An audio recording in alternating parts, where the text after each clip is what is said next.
Ladies and gentlemen, please allow me to welcome you to the 2008 University of Southern Indiana Hall of Fame banquet. My name is John Mark Hall, and I have the privilege of being the Director of Athletics here at USI. We are here this evening to recognize the outstanding accomplishments of 7 individuals who have impacted the university through their participation in the Department of Athletics. Before we begin dinner, I would like to recognize a few special guests who are here with us this evening. We are pleased to have with us from our Board of Trustees, Mr. Ted Zemer and his wife Claire. Mr. Zemer.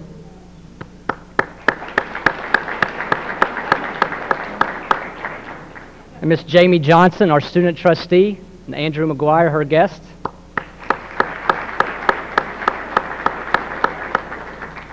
We're also pleased to have with us this evening former Board of Trustee member, Mr. Bruce Baker and his wife Carol. Mr. Baker, happy birthday.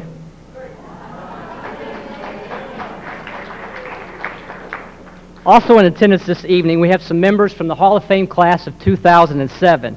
We have Mr. Mike Fetcher. Mike will stand to be recognized. Mr. Todd Reller. Todd's with us here this evening.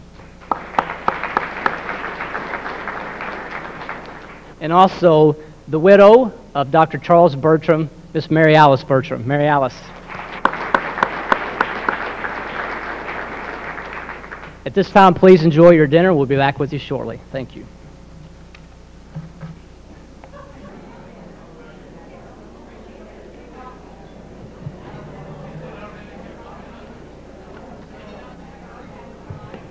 Ladies and gentlemen, we're so glad that everyone could join us this evening. We have many former student athletes back with us for the first time in a while, and we cannot tell you how good that makes us feel. They can see the growth of the campus, and I'm sure the campus looks a lot different today than it was when they competed. Before we begin, I would like to thank the USI Varsity Club for their kind contribution to this evening's event. As we all know, the Varsity Club is an instrumental part of the program, so we give a hand to the Varsity Club.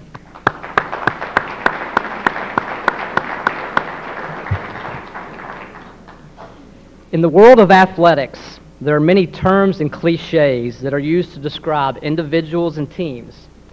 Some of these terms are used so often that we lose faith in their meaning. However, there is one term that those of us who live and play in the athletics arena save for the special individual or team, and that term is elite. Why don't we use it very often? Because there are only a few who deserve to have this word associated with their name. Elite, the best or most skilled members of a group. Tonight, we are recognizing the elite of USI athletics. We are honoring 2 men's basketball student athletes, one who became the all-time leading scorer without the help of the three-point line, and one who led our fine program to its first appearance on national television, playing for a national championship. We are honoring 2 of the most decorated female student athletes in the history of USI athletics. One, a women's basketball student athlete who was recognized as one of the top 20 players in the history of Division II basketball, and one, a volleyball and women's basketball student athlete who not only garnered numerous athletic awards, but was the first academic All-American in the history of USI athletics.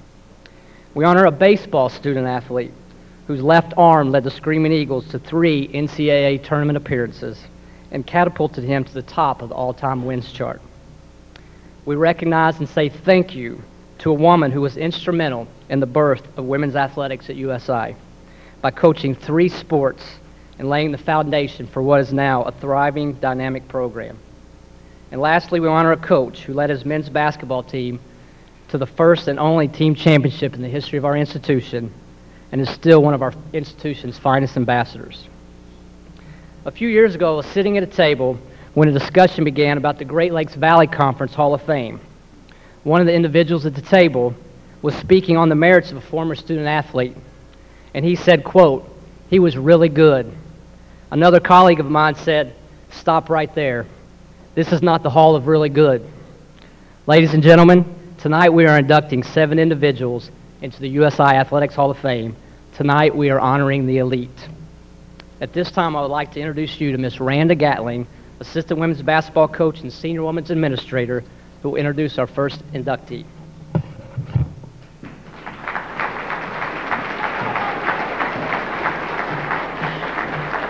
Thank you, John Mark. First off, I would just like to take this time to congratulate all the inductees of this year's Hall of Fame. We're just mixing and mingling, and we are really amongst some good company, and I just want to extend that congratulations to everybody. I'm going to try not to get mushy. Tell you I'll make it short and sweet, and I'm not going to cry. So I stand before you very proud to announce one of my dearest friends. She has represented Southern Indiana as an All-American student athlete, as a caring instructor, which we used to make fun of her all the time because she went overboard with all the instructing, being a teacher and stuff, an administrator, and as one of the best assistant coaches in the Great Lakes Valley Conference. We might be a little biased on that, but we think it's true. I have shared most of my adult life with Leanne. She has inspired and motivated me from the first moment we met, and she continues to do so. We shared an apartment together as roommates. Another time, another place. I have some great stories about those days. We've shared some of the greatest moments of our lives together as teammates, and we have shared the sideline together as coaches.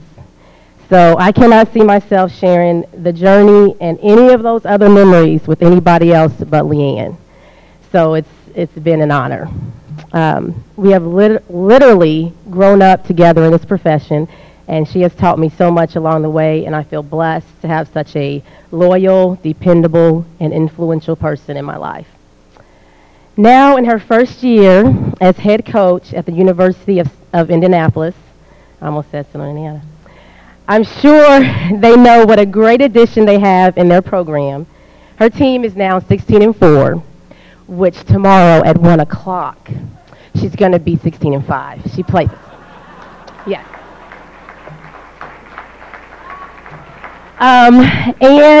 She's sitting in first place in the East Division, so she's doing a great job. Her future recruits will find out real quick how lucky they are to play for one of the nation's best athletes. Leanne Freeland is a winner. She knows what it takes to be successful on and off the playing field. And it is my pleasure to introduce you to one of this year's Hall of Fame inductees, Leanne Freeland.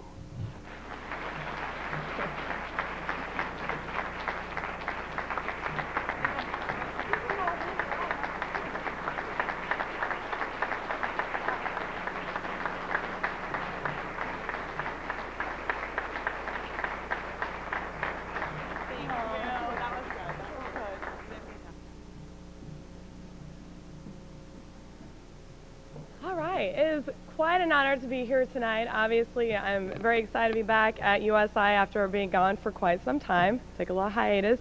It was very exciting to get John Mark's call a few months ago stating that I was being inducted into the Hall of Fame, and it was such an honor. And I found out who was being inducted with me, and it made it even extra special because I do know all of the inductees. And I think that's the special thing about USI is it's such a wonderful community. And that was the one thing I took with me after having left, is always having those fond memories of all the special people who I came across while I was here as a student athlete. And the first thing I just want to say is I want to thank Coach Dugan, who obviously couldn't be here tonight because she's coaching down in Florida. Fantastic coach. She recruited me, found me in Southern Illinois. Not easy to find me down there, by the way. Very small town, very small gyms, as Rick will tell you. And I really want to thank her, even though she's not here. I want to thank Rick Stein as well. He taught me everything in the block. They call him Dirty Rick for a reason. And he taught me all the dirty tricks, too. And, yeah. Yeah. And Jeanette can attest to that as well. But it was a phenomenal ride that I had here as a player. And I do want to thank all the teammates I had along the way as well. Jeanette Elkins, or here tonight, actually Jeanette Lindauer, excuse me. And the seniors that I played with as a freshman, I joke around about it, but it's true. They initiated me very quickly in a lot of ways. But specifically on the floor, it was amazing. They beat me up every day, and had no mercy, and it really helped me become the player I became, and they really were instrumental in my progress. Having played with Kathy Lauk as an inductee last year, a phenomenal player and person, I had the opportunity to defend her every day. I think that really helped me understand what it took to be an All-American, and I was one of those people who, even Sherry Kaiser, when I first came here, I'm sorry, Sherry, I don't know your married name, but Sherry, I saw her as such a dominant athlete, and I looked at her and I watched her and I thought, okay, well, she's volleyball, but I can go ahead and use a lot of those things in basketball. So again, I just want to thank all my teammates I played with along the way. Very great passers, obviously, as we all know. Couldn't have done it without any of them. And I just want to thank all of them, even though a lot of them couldn't be here tonight. Also, I want to thank the administration here at USI. We've always had a phenomenal group of administrators. Dr. Bennett, while I was here, was one of them. Mr. Steve Newton, John Mark Hall as well. And just a great group. They really put women's athletics on the map here, and I'm very thankful for that. I think that's one thing that I will always take with me, and I have nothing but positive things to say about USI because they really do put a real emphasis in women's athletics here.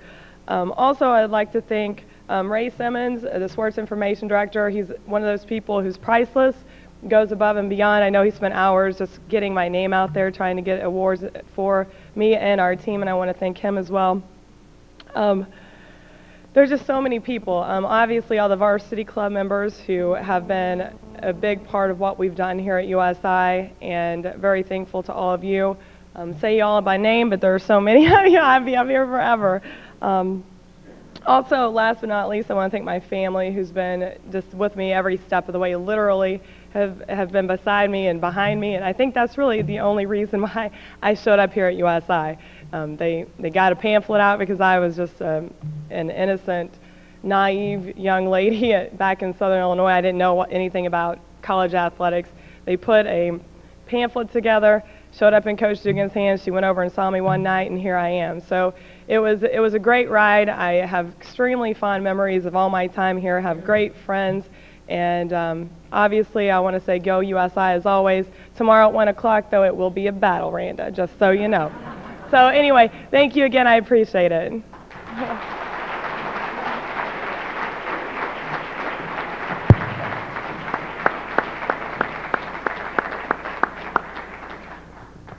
At this time, I'd like to introduce Mrs. Shannon Bowles, who will introduce our next inductee.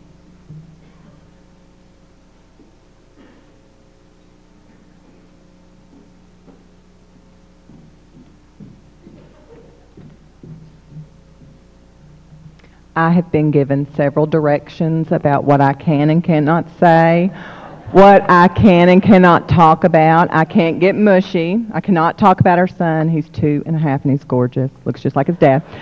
I cannot talk about how much I love the next inductee. I can't do anything like that. But I do still really like him. I tell the kids at school, I work at an elementary school, that he's my husband/boyfriend. Because if you like your husband, he's your boyfriend. I have been the shadow to the next inductee since I was 14 years old. A lot of people thought and would ask, did you meet Chris at USI? But actually, I met him as a freshman in high school. So I cheered there at North Hopkins and went through high school, his career with him, and then came to USI. Then we graduated, got married, and then we went to Belgium. I'm trying to put them in order. Barranquilla, South America, and Colombia, and then Malmö, Sweden. Then we went back where our heart is to Madisonville, Kentucky, and that's where we are now. I'm so proud of the next inductee, and I would like to introduce my husband, Chris Bowles.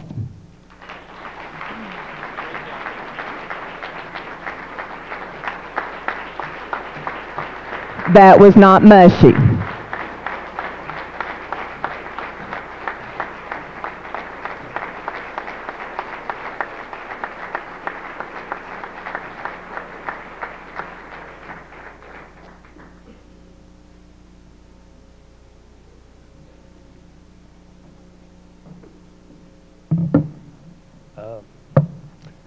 When I received the phone call from Ray, it was actually on my answer machine.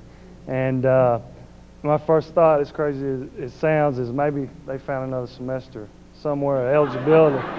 And that goes through my head often. I have dreams. I'm thinking, okay, in that dream, how am I going to balance actually working and going to school up here and playing that last semester? But it's always in the back of my mind.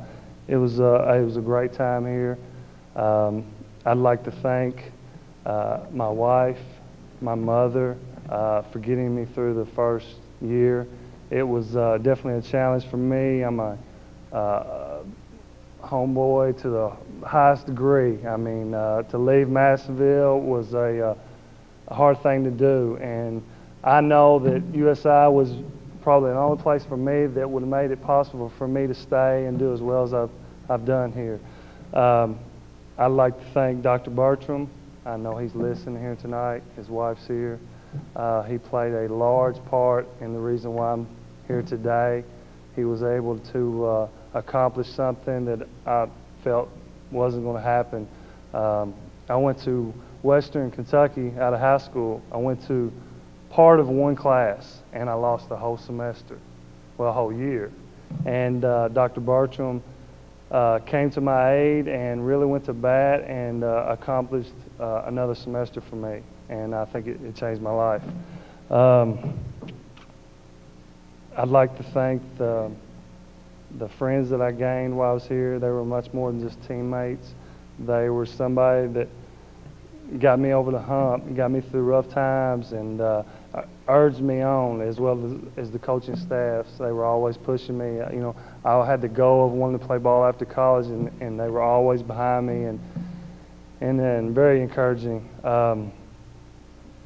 The fans, the support, the varsity club, every person that I seen their smiling face right before a game and after a game, it just made it a warm and caring atmosphere. And a lot of young people will prosper in this type of atmosphere, and it shows today in this college and the way it's grown and the facilities. It's an amazing testament to the people that are involved in this program. Thank you.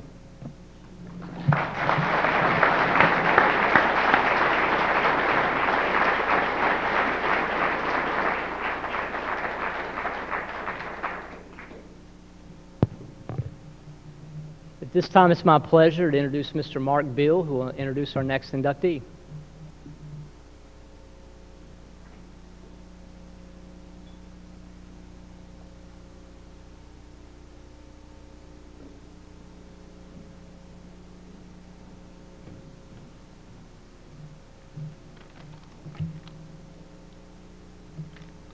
Just want to say it's a pleasure and an honor to be here this evening. I noticed everybody's wearing a suit. I called Jim Pender, said, "What do I need to wear tonight?" Jim says, "Just come casual." Jim's wearing a suit, and you see where I'm at. And you guys all know Jim well enough to understand that. They also told me I only had 2 minutes to speak, and any of you that know me well enough from the past years knows that's never enough time. And they're going to give Stephen here 5 minutes to speak. Now, when I met him 24 years ago, if he talked 5 minutes up here, that'd be a miracle. But he's been quite a pleasure to meet. First time I saw Stephen play was in a Fort Wayne Coliseum, Fort Wayne, Indiana. I knew we needed some players. The program wasn't very solid at the time. And the first time I saw Stephen play, I knew that's a player we had to have. And we were just talking about his first recruiting visit and who was on the visit. And I wish we signed all three, but I'm thankful we got Stephen. Needless to say, he's been a real plus to the program over the years. He came into a program, he turned us around by our second year. I watched him light it up at home his sophomore year against Kentucky Wesleyan. Took us to a victory over a tremendous team back then. Also watched him take us to a conference championship his senior year. And we were conference champions when Kentucky Wesleyan went on and won national championship that year. And I wish I had Chris Bowles on that team. We'd have won 34 games that year. But he's a tremendous player. When I saw him play, he's the first recruit that I brought into USI. And to Janet and I, my wife Janet over here, Stephen, you're like a son to us. I just want you to know that. You mean so much to us. You brought 4 great years to us while we were here at Southern Indiana. And we greatly appreciate that. And he's one of the 2 greatest shooters I ever coached. And one of them was a guy named Eddie Johnson at Illinois. Went on and played in the NBA for about 15 years. And believe me, Steve could match him shot for shot. And any of you who watched our games over the years back then, when Kyle Macy came here to play us in an exhibition game, Steve matched him shot for shot. Jim Pender remembers when we went into Missouri and led them with 10 minutes to go, and they're ranked in the top 20, playing probably the toughest schedule. I might have played a tougher one, but I don't know of a tougher schedule that year than playing at the Central Missouri with the defending national champions, at Missouri, playing the #1 ranked Wright State twice, plus Wesleyan twice, plus the league. That's a pretty tough year. And Steve went over and lit up Missouri for I don't know how many points, but it was a tremendous game. And we tried to hold on, but they took us in the last minute on their floor. But it's my pleasure, and I'm blessed and proud to introduce Stephen Jackson.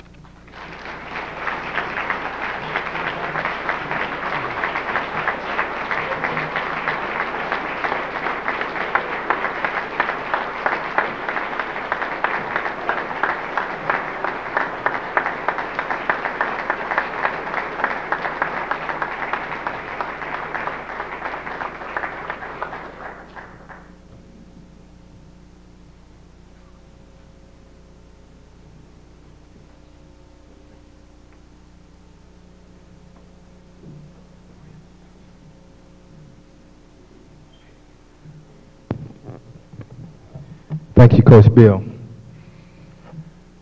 First, I'd like to give thanks to my Lord and Savior Jesus Christ, because I want to thank him for this miracle that Coach Bill is about to receive. He said that I probably wouldn't be able to talk more than 5 minutes. Well, a lot has changed in 24 years, okay? And he's right. I was naive young man coming in, I would say, single mother, never raised with my dad. And when Coach Bill came in and recruited me, one of the things my mom wanted to know was, were you guys going to take care of me? You know, this was the first time I was away from home. I went to Purdue basketball camp. There were a lot of All-Americans down there, high school All-Americans, and I had got co-MVP.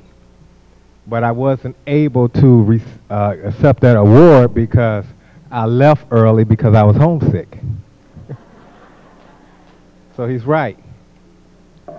But USI, what can I say? I got some wonderful memories about USI. When I think about all the people that I've met here, you know I can't mention all the names. I probably missed some, but I definitely want to honor those that I recognize tonight. First of all, Betty Grimm. She's one of my godmothers over here. The Penders, Joni Jost and her husband, of course, Coach Bill. And some of the other players that I played with, I see Marcy and Mary. And, you know, I just want to thank you guys because, you know, you guys play an intricate part in my success here. And, of course, some of my teammates, Kip Brownfield here. You know, we got a lot of stories when we get together and we talk about those times because they were good times, because now we're adults with families. And we have kids and responsibilities and, you know, all those things. And, you know, we watch all our money go out the window now. But, you know, how am I doing, Coach Bill?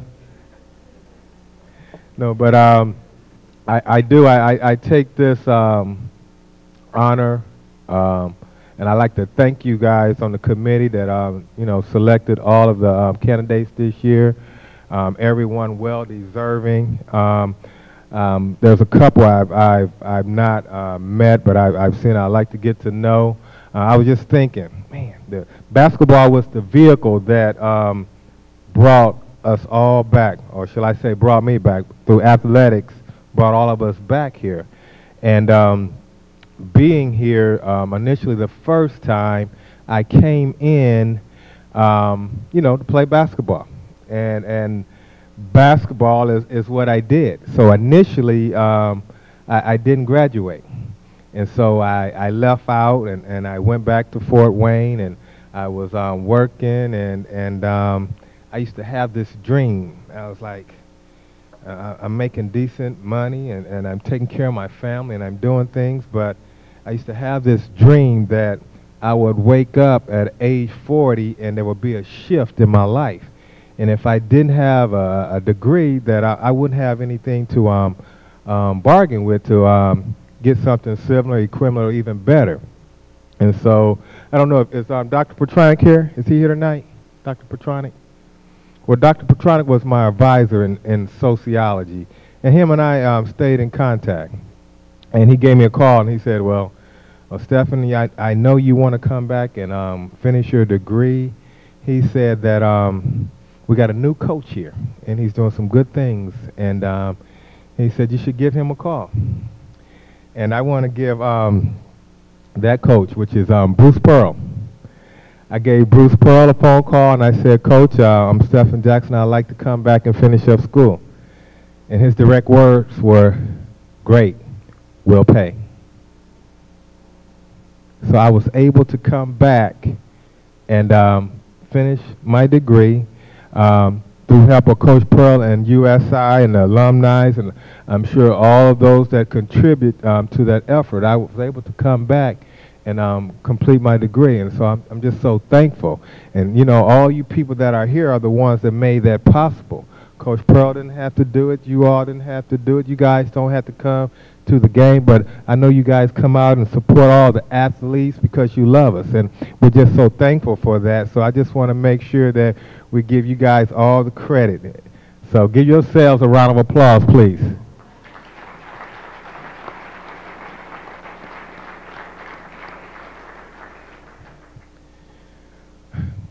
As I get ready to close, how am I doing, Coach?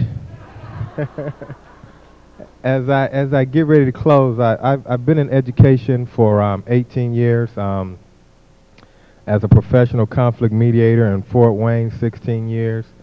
I worked as a teacher, coach, and athletic director in Jacksonville, Florida for a couple years, where I also had an opportunity to coach a girls team to a state championship my first year. So I've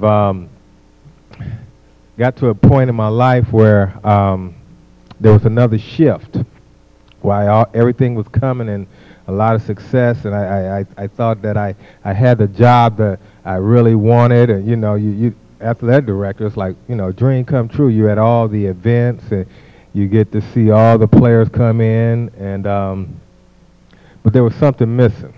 There was something missing that, as God continued to work on me, and the thing is that I have a 16-year-old son and a 7-year-old daughter that I knew that I just wouldn't get another chance. And so I resigned as athletic director, and I moved back to Fort Wayne to be with my kids. My son, Stephen, over here, who's a good player. He's a sophomore. He's at my old high school. He's wearing my same number, and he shoots just like me. So we we're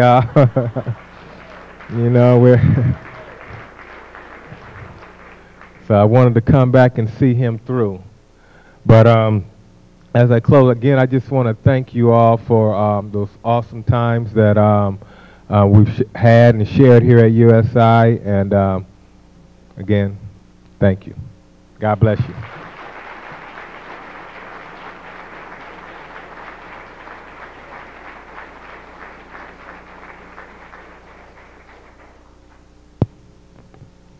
This time I'd like to introduce Mr. Bob Kaiser to introduce our next inductee.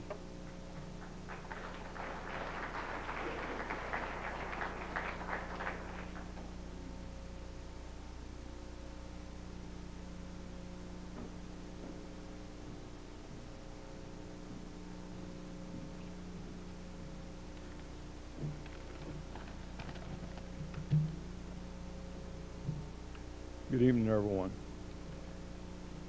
Sherry told her mother and I that she was going to be inducted into the USI Hall of Fame for 2008 for her volleyball achievements.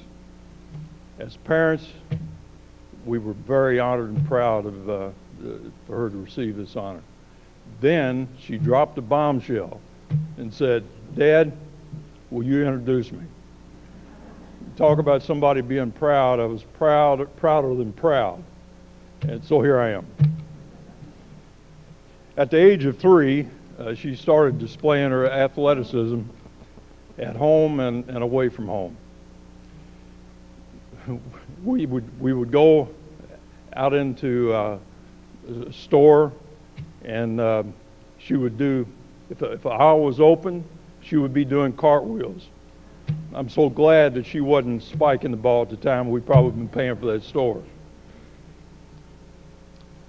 And, you know, to me, in those early years, she was on her hands more than she was on her feet at that time. Her work ethic started at a very early age, when she was in dance and gymnastics.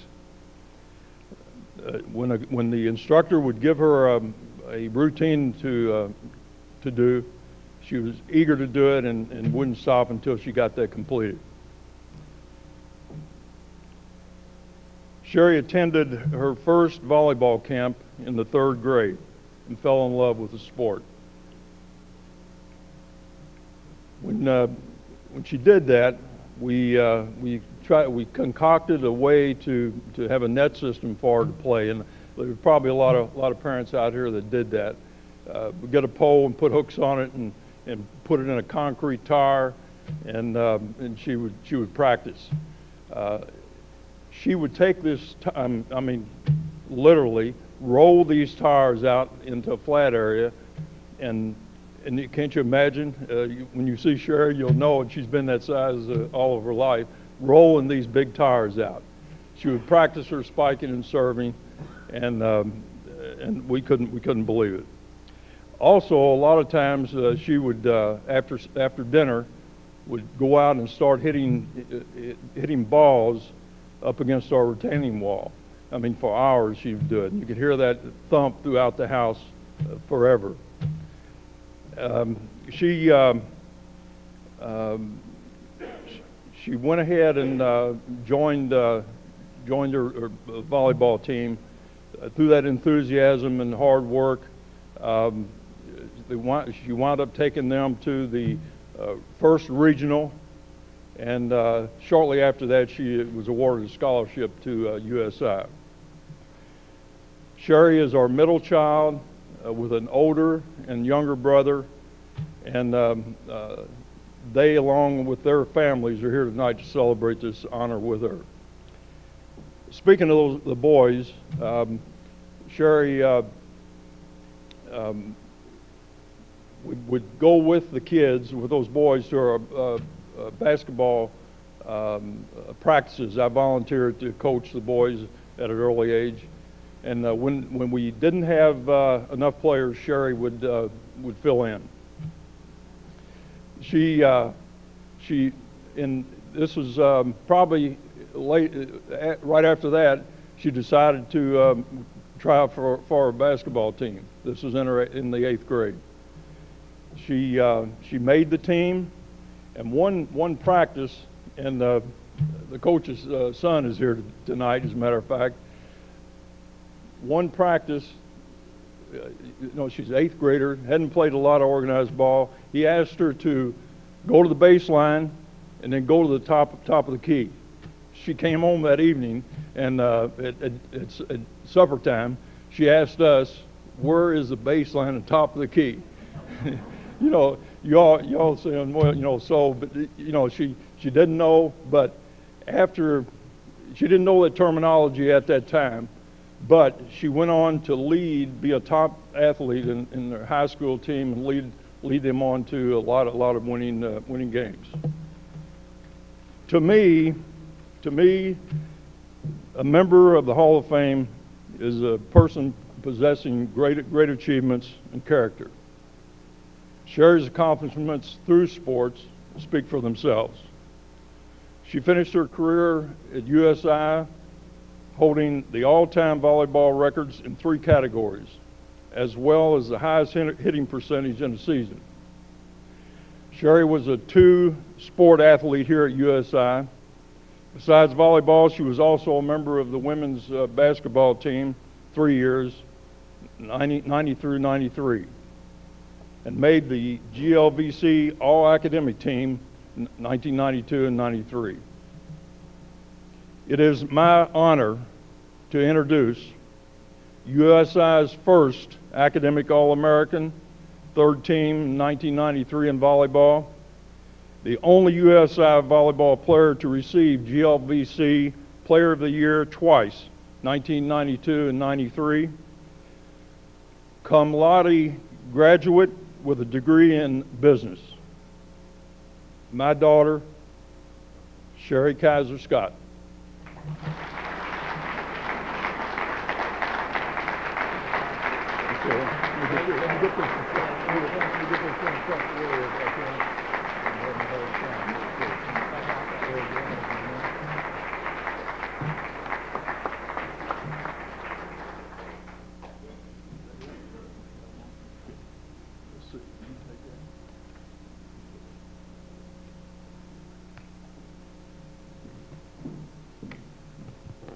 Thanks, Dad.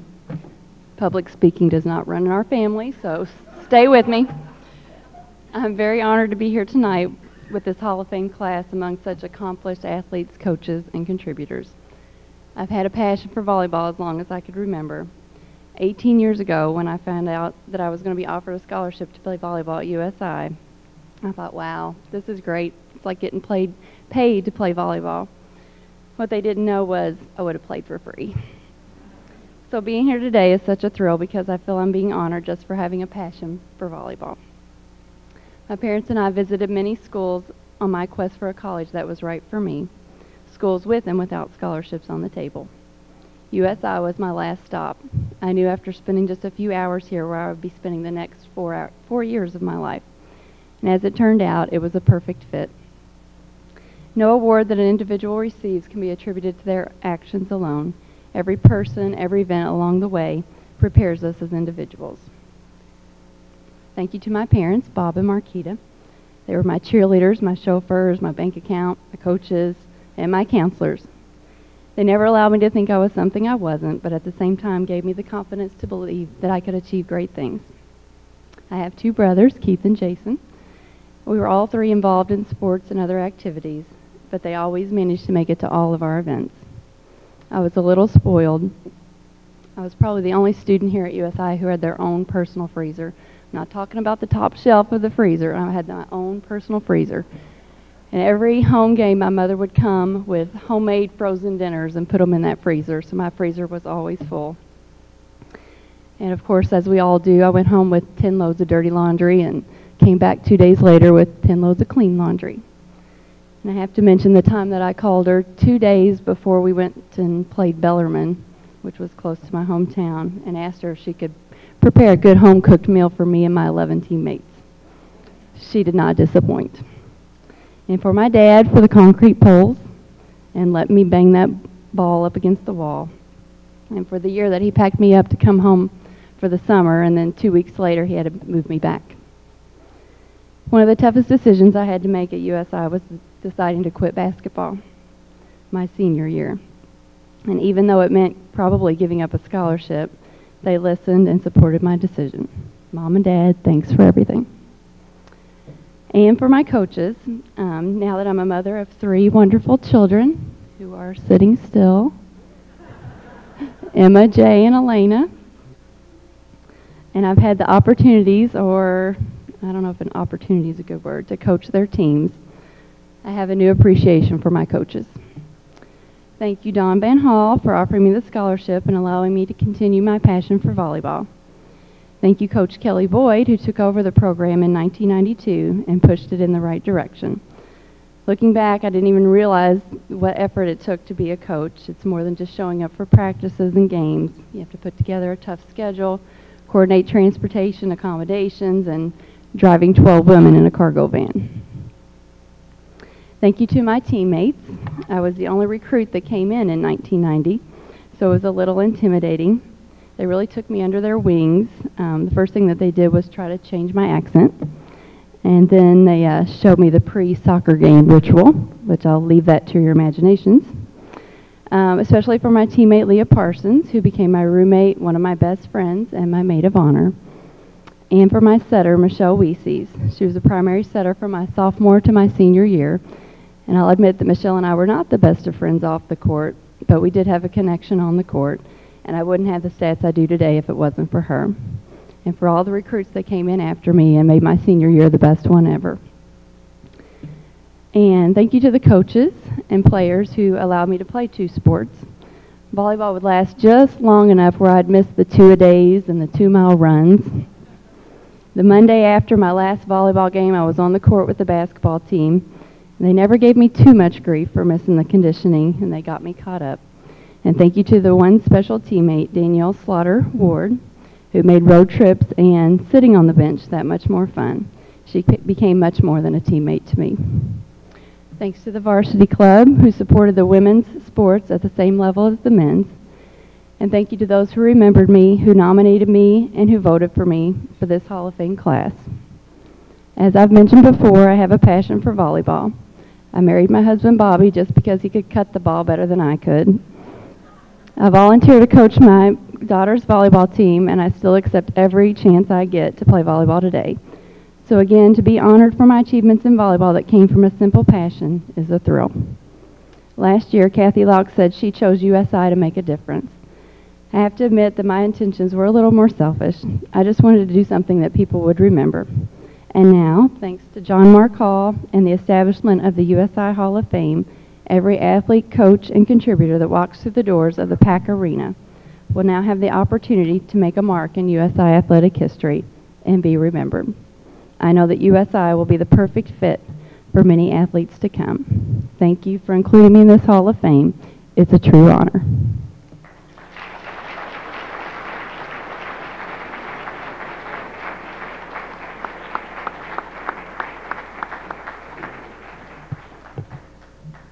This time it's my privilege to introduce Mr. Gary Redmond, who will introduce our next inductee.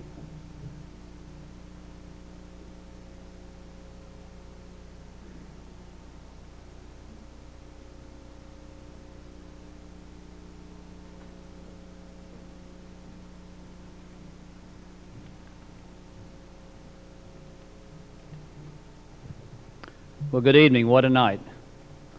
I don't want to pass up the opportunity to publicly say thank you to John Mark Hall and Ray Simmons and the athletic department here at USI and the USI Hall of Fame Committee, who many members are here, for making this a reality. I don't think people understand how much time goes into this and the planning and so forth to pull this off. So I don't know if we've given them a round of applause. Let's give those people a round of applause for what they've done.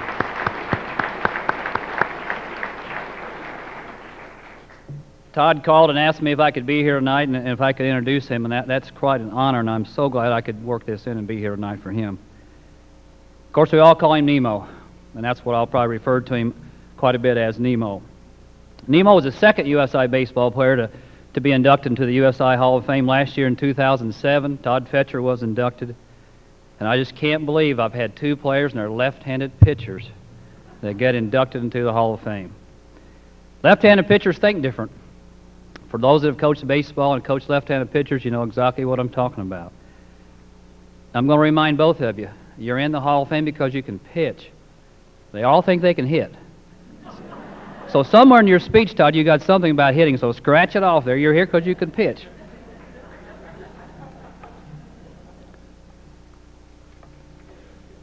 You know, they said you had a couple, 3 minutes to speak, and my worry was, how can I explain Todd to this crowd in 2 or 3 minutes? So I'm going to do the very best I can, and I have a bad habit of talking too fast sometimes, but I'm going to try and squeeze it all in.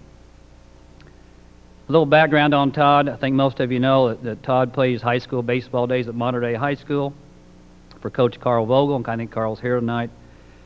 He plays summer baseball days for Evansville Funkhauser, coached by Mac and Mark LaRue. This is where I watched Todd pitch, and I had a real difficult time, to be honest with you, deciding whether he could pitch at the college level or not. In high school, he probably weighed a whopping 145 pounds. Is that too much? Back then, we had a radar gun. You get the radar gun out, and 76 miles an hour, 78 miles an hour. If the wind's blowing in, 79 miles an hour. But you know, Todd could get them out, and that's what it was all about. He had some things inside of him that you don't know about recruits. He had game intelligence, he had the will to win, and a nasty split-finger fastball. Trying to describe him to you, because it's what's inside of him that's so important to me. But he's what I call a true athlete. We've got a room full of true athletes in here, but I'm telling you, that's a dying breed anymore of what I classify a true athlete as. They are such special people. Sometimes they take criticism because they like competition. They want to be competitive. They want to play with the best players. They want to play against the best players. They are willing to prepare themselves to play against the best players. And that's what Nemo was. He's a special guy. He was a true athlete when he played. These are traits, again, a stopwatch and a radar gun can't gauge for you. The bottom line of the whole thing was simple for me. Find the very best team I could find, the biggest challenge I could come up with, hand the ball to Nemo, and he'd get the job done. He would shine in those situations. He was a true surgeon on the mound. People would ask, when's Nemo going to pitch? Because they come to watch him pitch. Story I want to tell, and I'm getting off my notes, you're not supposed to do that. But he controlled the mound. He didn't like for hitters to bunt on him. They couldn't hit him, so they had to bunt. And he took pride in that.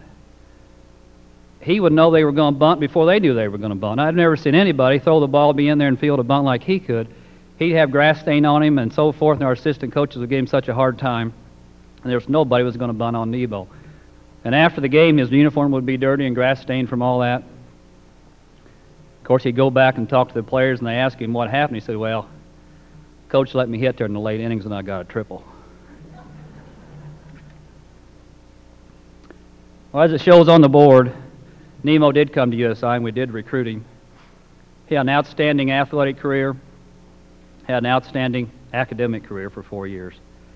He was drafted by the Seattle Mariners in 1996, spent his days with them, then came back and got his education at IU Med School and became an optometrist.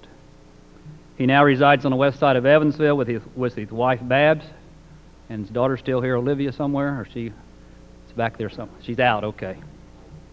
Has his practice here in Evansville on Franklin Street. I give him a hard time because he makes money now. If you've been to the optometrist, it's real simple. You like one or you like two? Well, every time you pick a number, he charges you. So be careful. Kevin Brownie's catcher's going to send you a bill. You know, he gave you one or two and sometimes three, and you had to choose. You've got a big bill coming. I'm going to read a note here, and hopefully I can do it justice. Greg Orr, his teammate and right-handed pitcher, wrote me a note about Nemo, and I do want to read it. I think it's very, very nice and very appropriate to give you an idea of what Nemo was. Nemo is a class act, not only as a great baseball player, but more so as a person. He was raised by two absolutely great parents. For those of us far away from our families, they were our family. There were so many weekends and nights that we all stayed at his house and ate chocolate chip pancakes that Loretta made the next morning after watching movies and playing table tennis with Gerald. My guess is Gerald won. At the time we were playing ball, we did not realize how that impacted our careers in baseball as well as our futures. But now that you have time to realize what is important in your life, these are things that come forward. Nemo and his family were class acts on and off the field. I truly appreciate the relationship with all of them. If you think about it, Nemo is the kind of individual you elect into the Hall of Fame, whether he was a great player or not, and he was a great player. He had the ability to always be positive and pull us together when it was needed. Congratulations, Nemo. This is an honor well deserved. Your teammate and friend, Greg Orr. As I close, Nemo's a Hall of Fame baseball player, but he's also a Hall of Fame son and brother. He's a Hall of Fame husband and dad. And to my family, he's a Hall of Fame friend, which is really important to me. With great pride, I introduce to you the Hall of Fame left-hander, Dr. Todd Niemeyer.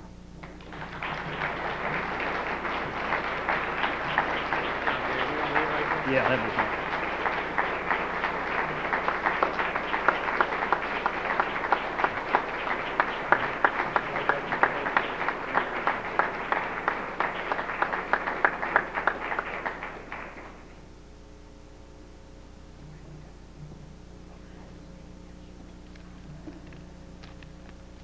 That speech was too much, Gary. I really appreciate it, though. That was very nice of you. Forgive me, I'm getting over a cold, so if I sound a little funny. I think half the room's probably been through that recently, though. So, first of all, Gary, thank you for giving me a chance to play. There was a lot. You know, I had very little interest from college teams right out of the chute. Because of my size. I was always competitive, and we won a lot, but I just didn't have a whole tremendous amount of interest. So to come to a program like USI, that was phenomenal. Thank you very much, Gary, for that opportunity. And I also have to thank you just from a strategic standpoint. You always fielded the most competitive team possible, and whether it was a freshman or a senior, you put the best 9 out there, and that's not always done at any level. So I have a lot to be thankful for that, to get a chance immediately to pitch. And we were the best we could be because of your preparation. So thanks for being a great coach. I would like to also mention Carl Vogel, who's here tonight, my high school baseball coach. The discipline that you instilled, it's still with me today. And congratulations to all the inductees that are here tonight. I was fortunate enough to watch many of you perform. Many were in that same time period. And it is hard to believe it's been over a decade since I've left here. The campus is as beautiful as ever, and I have many great memories of USI. The biology department was outstanding and prepared me very well for my future. I felt like I was prepared when I got to IU as anybody that went to Notre Dame or you name it. So I know there's one biology professor here, Jack Maher. There he is. So thank you, Dr. Maher. And as has been mentioned by a lot of inductees, I have a tremendous amount of lifelong friends, you know, due to my time here at USI. So just a phenomenal experience. God has blessed me in so many ways. My parents were always extremely supportive. They taught me how important hard work is, and that doing your best is all that you can ever ask of yourself. Their unconditional love has been a great model for me as I begin my parenting life. Thank you, Mom, for everything. Unfortunately, Dad passed away more than 10 years ago, but I often think of the times we had together playing catch and talking baseball. He was very instrumental in my development as a player. And I guess I may have, size-wise, I guess I was probably fairly average growing up. Never big, never beefy like I am now. But that never really seemed to even register into my mind as far as stopping you or preventing you from being competitive. So from that standpoint, I think, you know, I think my parents have a lot to do with that. I was never short, but at the same time, I was never big. And like Gary said, I never threw hard, but through a lot of hard work, and you know, you develop strength. I also couldn't have asked for better siblings. Jeff and Ken are both here tonight. Vanessa, my sister, lives in Minneapolis. She was unable to make it. They are a very special part of my life. And being the youngest of 4 certainly fueled my competitive spirit. Not that they picked on me at all. They wouldn't do that. But the best thing that baseball brought to my life was my wife. Her brother Jeremy was a teammate of mine with the Evansville Otters in 1997. After my time with the Seattle Mariners, I decided to play 1 year of independent baseball here in Evansville, and that's where I met her. Thank you, Babs, for being a great wife and great mother to Olivia, who's out there being quiet, hopefully. In baseball, it's very difficult to have good statistics without having good teammates. I had the best teammates a guy could ask for, whether it was a great defensive play, clutch hitting, or someone getting him out of a jam. I could always count on them. I do not want to mention any of them individually, for leaving someone out there is just too many to mention. I was very fortunate to be on some outstanding teams. The 93 team, specifically my sophomore year, Gary's last year of coaching, was probably the best team. It was the best team I was ever a part of. We won the conference championship that year.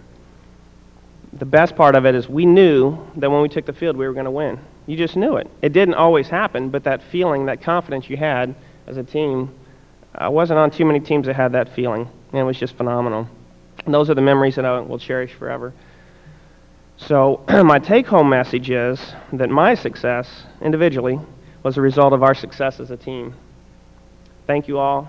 Thank you to the Varsity Club, and God bless.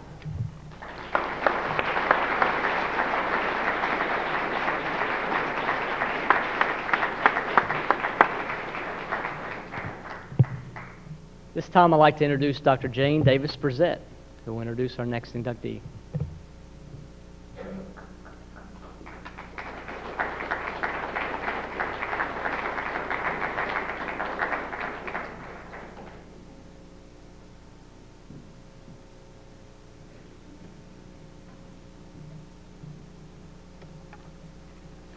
Big print.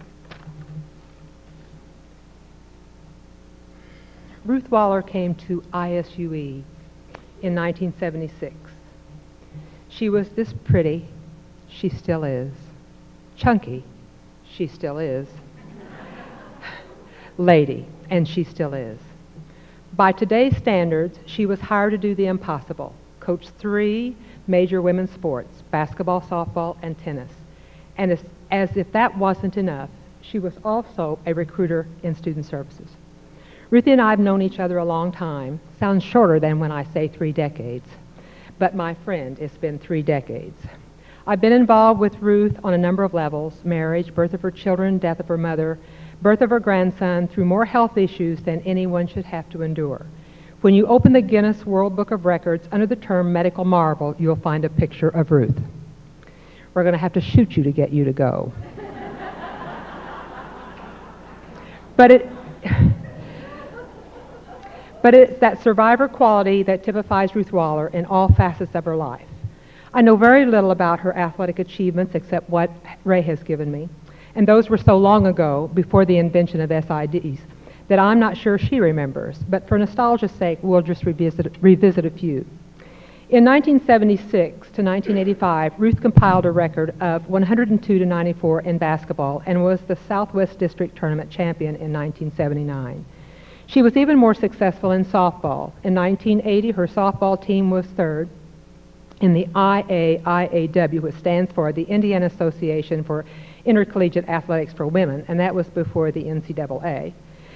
She was 3rd in that tournament. In 1981, they were state champs, and in 1982, they were 3rd. From 1977 to 1979, her women's tennis team record was 25-5. That's pretty impressive. One of Ruth's former players describes Ruth as tenacious. Now, I don't have an athletic story to tell about Ruth, but I have one that I think reflects her tenacity, and one I'll never forget. I don't know if she remembers, but I sure do. Ruth invited me out to lunch. She had to make a stop at a business to solicit a donation from a potential sponsor to fund some intramural event. This guy was young, about 6'6". Ruth had to look up at him all the while he was talking. He was new in his position. You could just tell he was too stupid just to write the check. Just give her the money. She introduced herself and me. Then he proceeded to tell her that, yes, he had money for such initiatives, although limited. He was new in his position and wanted to make a politically correct investment. You know. Ruth waited politely, patiently, for him to finish looking up at him all the while he spoke. I thought to myself, you poor schmuck. Just give her the money. Just give her the damn money so we can get out of here. But no. He just wasn't smart enough to do that.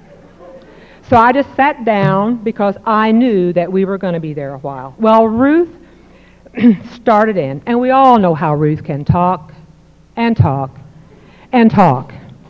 And it isn't that she babbles, although sometimes she does. She never comes unprepared, uninformed, always with an arsenal of reasons why you should do what she wants, even though you don't want to. But by the time she leaves, you realize you should have given her what she wants because she's going to get it anyway. Anyway, I sat back and watched her go to work on this poor, pitiful guy. The more she talked, the more this 6'6" guy wilted and shriveled into conformity. But by the time she left, he was following her out the door, begging her to take the money. Please, take the money. Nobody could make up this story. It is a true story. Just take the money. I don't know, but I'm confident that if he's still in that position, he meets her at the door with the check in hand.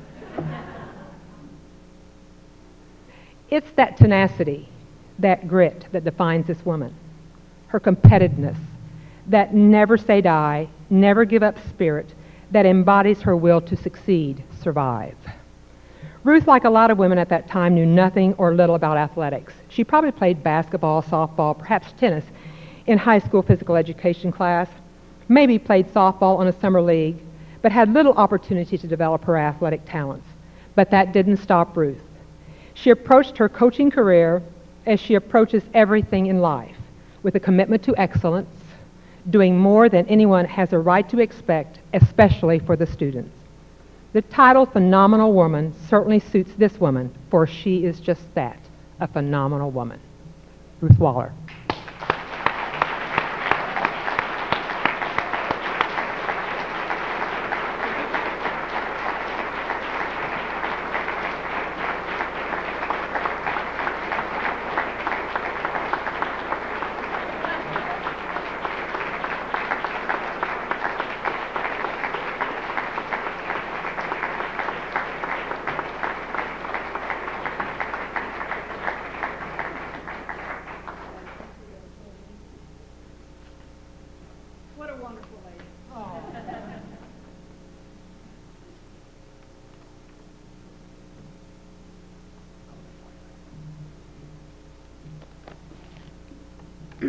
Like everybody said, I'm a talker, and I never shut up. So, you know, somebody could put the timer on her if you want to do that, because I'll keep talking. And I want to also share this with you. If I pronounce words differently, that's because I'm from DuBois County, and I recall back when I was teaching school and that, I was made fun of quite a bit. And that's how your pronunciation of words are. I remember teaching a tennis class, and I said, the score is tied at 40-40, and that's not how you say 40-40. And I didn't understand why everybody was laughing, but that's why. Our pronunciation is totally different, but that's okay. But Jane, thank you very much for the introduction and the outstanding remarks. And I also want to say that Shakespeare always said, praises are our wages. And I feel as if I just got a raise, a phenomenal raise at that too. So I know budget's coming around the corner, and I think Dr. Parent is here, John Deem, Barry Schoenberger. So please take this to the budget hearing meeting coming up.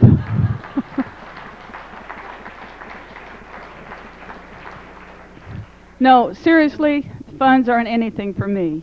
My feeling is for the students, for here to have them feel enjoyed, part of the family here at USI, and create a very lasting impression for those to take with them for a lifetime and send their kids back to USI.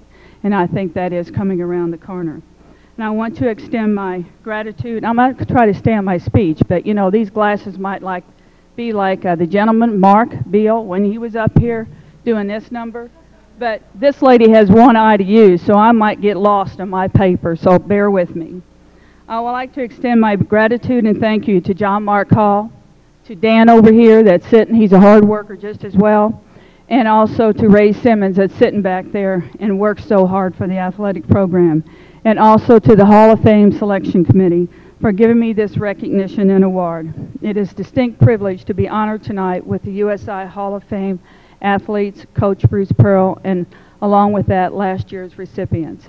My emotions are still mixed. I'm very humbled, surprised, grateful, and honored to receive this award. This award symbolizes the value we as individuals and as a group we have on the quality of our workmanship. My mom and dad always said to me, if it's worth doing, it's worth doing well. Give 150%. Get the job done. Don't be a quitter, no matter how rough it may get. And I grew up on a farm, and that is a lot of work to complete each season and be keeping a smile on your face. And believe me, I've got a lot of brothers and sisters and my wonderful dad over there and my mother upstairs that always kept that positive attitude. Your coming tonight confirms to embrace this value, that you too, when you do things, do them well and don't give up. And though I don't want to take so privilege and the credit for receiving this honor tonight, in all honesty, I can't do that. I realize it's not only the dedication and hard work that my volunteer assistants provided me over the years, but equally important were the people that also were willing to help and support me on my coaching journey. So we'll try to put the credit in the right place tonight and share with you the phenomenal, inspirational people. And at this time, too, I want to share with you, when I played in college, it was my last year, senior year. And when we played basketball and traveled to a couple places, we played 6-on-6 basketball. You had 2 defensive players, and that was always me. I was always mean. And there were 2 offensive players and 2 roamers. That's how we played basketball. And that was back in 71, 72.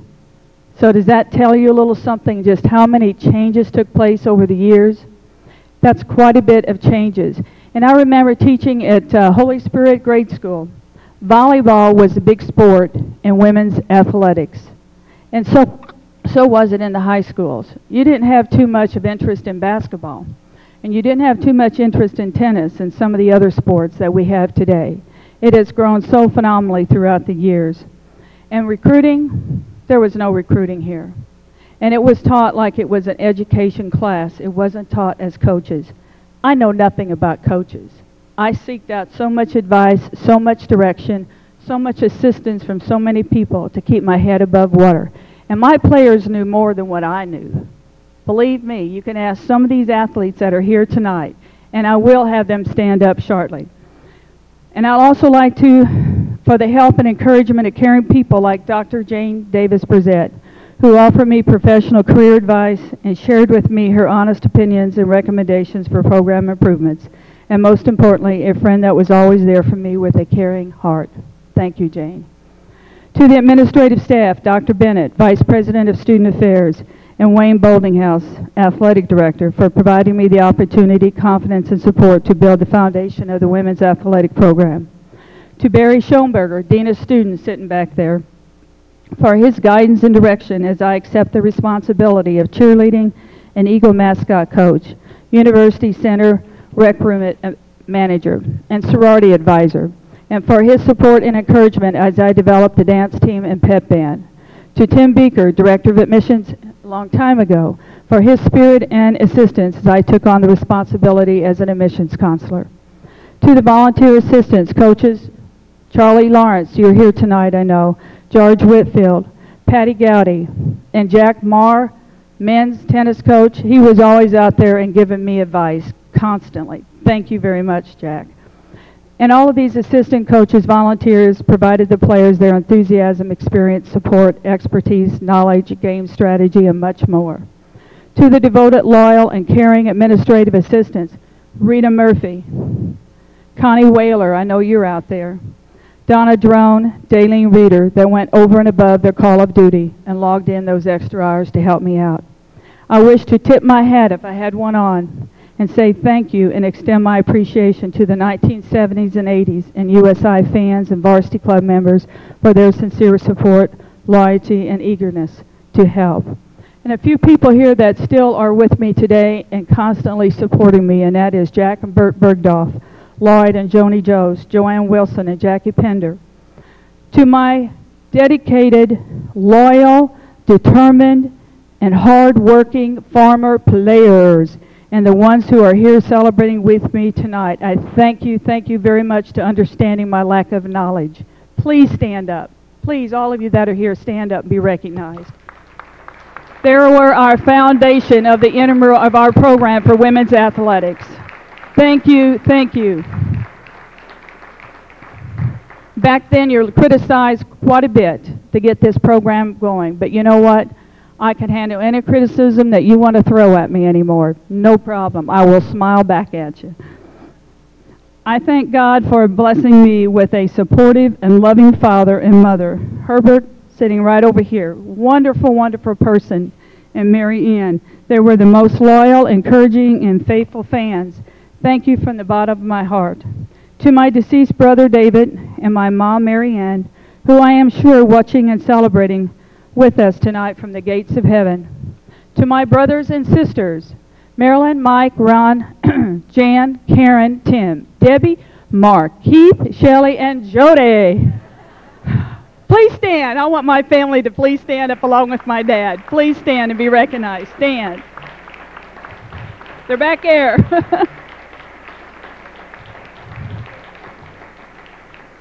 They were a vital link to my past. Of course, we had a few fights. We had a lot of pats on the back. We had a lot of laughs. We had a lot of stumbles. And believe me, when I went through all these brain tumor surgeries and all these breast cancer and everything else I had, they were always by my side and put a smile on my face. I want to thank them very much. They were my solid bridge to my future. You nourished my soul, my heart, and my mind. For my mother-in-law, Joyce Waller, please stand for your unending support, care, and love. Thank you very much. For my husband, Doug, thank you for your continued support and understanding throughout my coaching year, the late hours that I walked in about 5 in the morning sometimes. But thank him, he very much trusted me that I wasn't doing anything else negative. And lastly, and most importantly, I would like for these individuals to stand too, and that's my loving children, which are now adults. I feel like an old lady, and I know I got gray hair and those little crows over here on the side of my face and sagging skin. But I want to thank them. They're always with me. And that's my son, Chad Waller. Please stand. Kristen. And her husband, Josh Dahmer.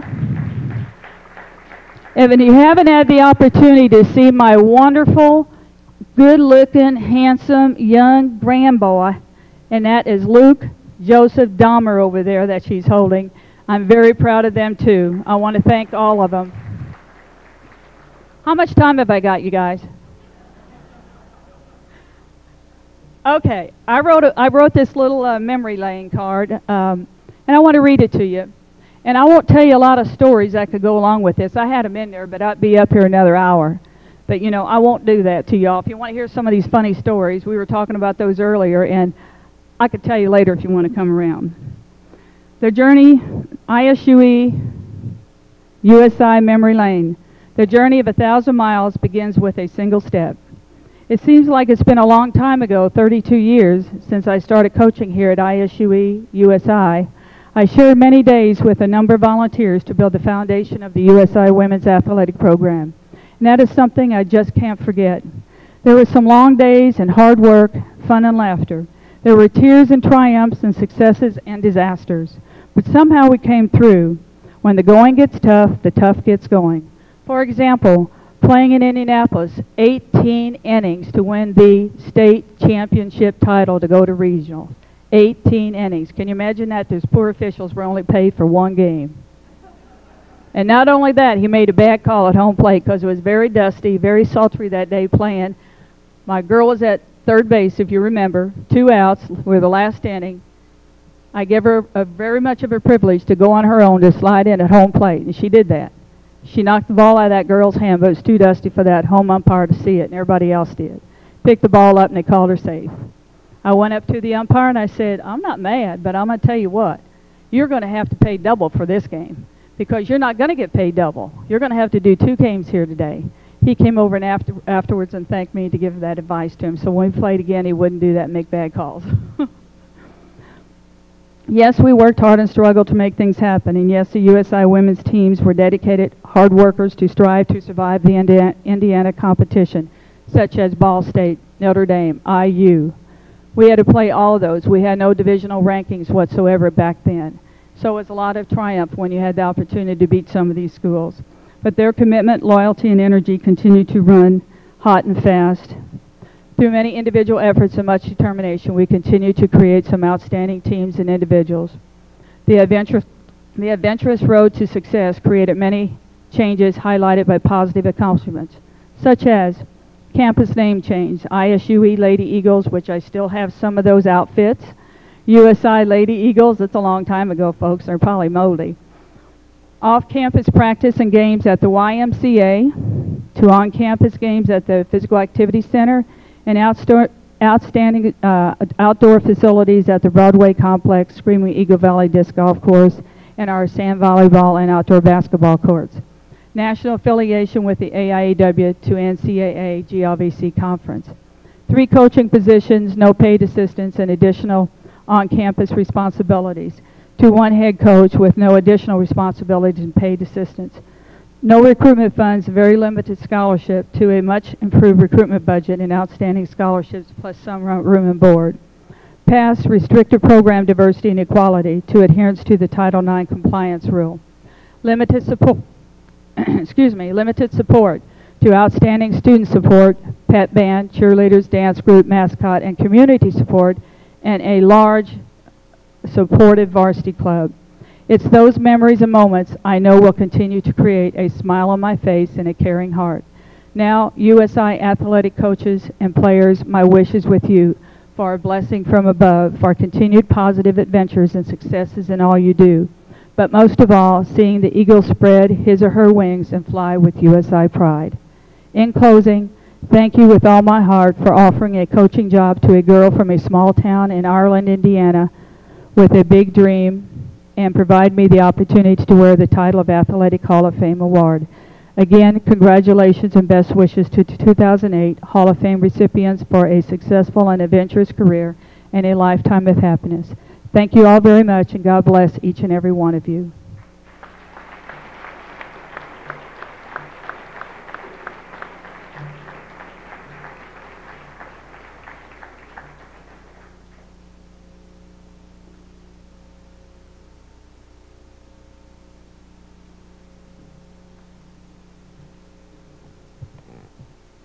It is my privilege now to introduce our final inductee of the evening, Mr. Bruce Pearl. Coach Pearl is arguably the most recognizable personality in the history of our program. We all know of the many awards, accolades, and achievements that have been bestowed on Coach Pearl, and we could share those all evening. But I just want to share with you a couple personal thoughts on the friend of mine, Coach Bruce Pearl. When I came to interview for the position of Assistant Athletic Director, Steve Newton was the Director of Athletics here at USI, and he told me before my visit that I would be very impressed with the men's basketball coach, Bruce Pearl. I visited for a while with Bruce that afternoon, and the two of us had dinner with my wife, Patty, and Mr. Newton. As dinner was winding down, Bruce abruptly changed the subject and said, "I want to know whether you're coming to USI or not." He said, "We are going to do some special things here, and you should want to be a part of it." Before I could get any words out of my mouth, Bruce kept on and said, "If you don't come, just remember, Southern Indiana will kick your rear end." Bruce may not have said it exactly that way, but the point was very well taken. I knew at the moment I wanted to be at USI. My fondest memory of Bruce came from something that was unrelated to basketball. I was a men's tennis coach at USI for a while, and we were fortunate to win the conference title. After our first championship, our team drove back late on a Saturday from Indianapolis, and I woke up on Sunday morning wondering if anyone really knew that we had won the title, and to be quite frank, I wonder if really many people really cared a great deal about that. As a coach, you just know how much time, effort, and emotion your students put into a championship season. On Monday morning, I pulled into the parking lot of the PAC, took the championship trophy out of my car, and headed through the front door. Someone was waiting there for me. It was Coach Bruce Pearl. Before I could get through the door, Coach Pearl grabbed the trophy, put it on the ground, and put a bear hug on me that I still don't know that I have recovered from. He picked me up in the air and said, "Way to go. I knew you guys were going to do it." Of course, then he went on to tell me how much he enjoyed beating that specific school that we beat on Saturday, and wanted to make sure he saw the team on Saturday or on Monday afternoon to tell them congratulations. Coach Pearl was the ultimate team player, the ultimate Screaming Eagle, and the ultimate ambassador for our department. I know he wishes he could be with us this evening, but an SEC battle with LSU tomorrow in Baton Rouge keeps him from being here. He tried to make arrangements to even be at the game tomorrow, but time would not allow. Ladies and gentlemen, it's my honor to introduce our friend, Mr. Bruce Pearl, who has sent a message to us from Knoxville.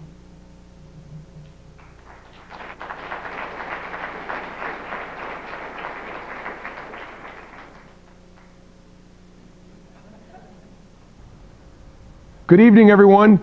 Stop. I know what you're thinking. This program's going to be a half hour longer because Coach Pearl's talking, but I promise not to keep you too long. Just let me say that I wish I could be there with you all tonight. If it wasn't 'tis the season, you know that I would. It's indeed an honor and a privilege to go into the USI Hall of Fame. I can't believe such a bad athlete is going to go into an Athlete Hall of Fame. But I think especially joining the folks that are coming in with me, I know every one of them. I either coached them, watched them play, worked side by side, and so for that reason, it's truly a privilege. I wouldn't be at the University of Tennessee without having been at the University of Southern Indiana. Southern Indiana gave me my first head coaching opportunity. I was as proud of the wins and the championships as I was of graduating all those student athletes. I was as proud to be an All-American Eagle, a member of the President's Associates, and to be asked to contribute to USI and its growth and development as much off the court as I was on the court. But certainly to try and help create and establish a Division II basketball program that would be thought to be amongst the best in the nation. I'm so proud of Coach Rick Curtis, Mark Hostetter, and that staff for maintaining the level of excellence that both Mark and Rick helped me establish. And then finally, just my thanks to the members of the Board of Trustees, to Bruce and Carol Baker, to Jim and Eileen Will, to Dr. Rice, to Dr. Hoops, for the leadership that gave me the opportunity, that saw something in me as, yes, back then a young assistant coach, to think that perhaps I would be somebody that they would want to represent their basketball program. I'm so proud of USI and all that it continues to accomplish. It educates that region excellently. It does it affordably. And I hope that when you see me from time to time working at the University of Tennessee and representing now, that you all understand I absolutely wouldn't have gotten here without you. I appreciate so very much. Go Eagles.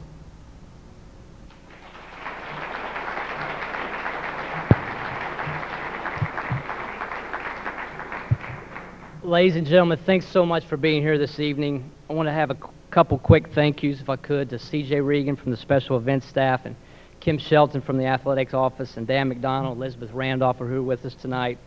Our committee members, Ray Simmons, Randa Gatling, Todd Reller, Dr. Brzett, and a big special thanks to John Deem, who's been kind of my guiding hand through this process. John, I appreciate all that you've helped me with, and he was the first person I called to ask whether or not we should start a Hall of Fame, and obviously you know what his answer was, so I appreciate his guidance. Again, ladies and gentlemen, it's just a special evening. It's my privilege to be a part of this, and we hope to see this class of 2008 back with us next year as we induct the class of 2009. And please come to the basketball games tomorrow. We're gonna stroll these folks out on the court and let them get a big thank you in front of a packed house at the PAC. Thanks again.